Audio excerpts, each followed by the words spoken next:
Mr. President, I rise on a point of personal and collective privilege. I rise as Senate Chair of the Committee on Women, as a senator, but most importantly as a woman. Last Thursday, during the committee hearing for the budget of the Commission on Human Rights, I was jolted by news of the passing of Miriam Defensor Santiago. Senator Miriam was many things to many people. To those with whom she crossed swords, they would likely remember her sharp, unrelenting tongue.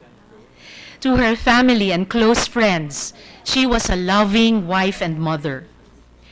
To the millennials of this country, her biting wit and pickup lines are the stuff legends are made of. To her supporters from various generations, she was, and I quote, the best president we never had, close quote. To me, Mr. President, I choose to remember her as an ally and fellow traveler in our long struggle for reproductive health. In her, I saw the tenacity required to shepherd important and historic legislation to fruition. And with her, as well as the legions of women advocates, I saw the importance of the women's voice in pushing policy. Because love her or hate her, one thing is certain. Miriam Defensor Santiago was a woman who made sure her voice was heard.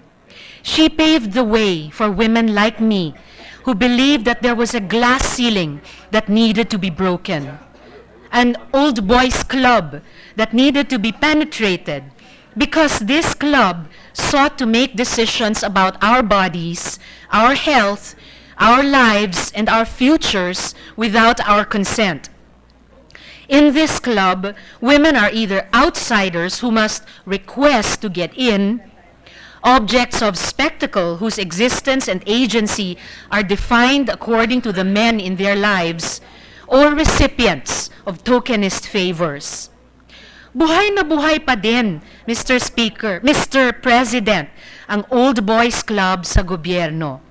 This Old Boys Club phenomenon is alive and kicking. At its most benign, it can manifest itself in statements like, "Of course, I will yield to the beautiful senator." Then it can progress to catcalling and rape jokes. Sa bagay, Mr. President, hindi lang ito sa Pilipinas. In America, their male presidential candidate just called a woman Miss Piggy. At its worst and ugliest, this Old Boys Club in the Philippines seeks to shame a woman senator into silence by threatening the release of a video purported to capture her in a sexual act. Now, the Justice Secretary says, quote, "We are not going to present anything about the sex video. We are not in possession of any video," close quote. Mr. President, we have yet to hear from the House of Representatives. If they indeed will cease and desist from this threatened assault on a fellow legislator, the victory will be of the netizens, women writers, women representatives, and women senators who said enough. Whether you think the video is fake or not is of no moment. What you think of the drug-related allegations leveled against her is of no moment.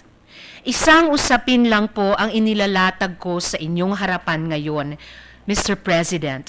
Will we allow the House of Representatives to show the sex video allegedly showing Senator Laila de Lima? In the first place, the release of the video would be illegal. It would be in violation of Republic Act 9995 or the Anti-Photo or Video Voyeurism Act of 2009, which requires the consent of the person or persons in the video before its release or distribution. The House Speakership and its Committee on Justice would be party to the commission of a crime under RA 9995. It would be, for all intents and purposes, a sex crime. Do we allow our colleagues in the House to be party to a sex crime? Do we allow a fellow senator to be the victim of a sex crime? But, Mr. President, The legality or illegality of it is not the core issue that I want to get to. It is the systemic and structural machismo that pervades our political culture. The double standards that are so ingrained in our life that they become invisible tools of oppression. Sa pag-iit ng opinyon, paglalaki, assertive and decisive. Sinasabi ng lipunan, take a bow. Pagbabae, hysterical and shrill. Sinasabi ng lipunan, take a break. Sa pag-abante ng career, paglalaki, go-getter. Pagbabae, bad mother. Kaya naman, pag ang lalaki may sex video, macho, matinik. Pagbabae, malaswa, malandi. Mr. President, we could still be about to cross the Rubicon if we stand by in silence while our colleagues in the House perpetrate this indignity against a fellow senator. We would have chosen vulgarity over civility, misogyny over basic respect and decency. We would be telling our daughters that they can be shamed for their sexuality in ways that their brothers or future husbands or partners will never be. We would be telling our little girls that their sexual choices are fair game and that their bodies can be policed. Sinong susunod? Sinong susunod na gagawa ng peking sex video? Sinong susunod na hihiyain sa madla? Ako, si Senator Nancy, si Senator Grace, si Senator Cynthia, o si Senator Lauren?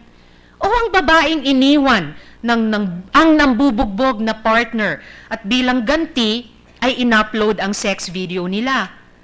Kasi pwede na. Sabi ng Kongreso, pwede. Mr. President, Senator Laila has her political battles, and many of you might disagree with her positions. So be it. But on the singular issue of the sex video, the battle is bigger than Senator Laila. It is about respect and decency between institutions. It is about chipping away at the structural misogyny that pervades our culture. Most of all, it is about raising little girls who believe that they can define themselves with no fear of shame, and who believe that their bodies and their lives are theirs and theirs alone. This is not just about Senator Laila. This is about every woman. Salamat po, Mr. President. Thank you, Senator Hontiveros. With the permission of the body, a minute suspension. Last majority.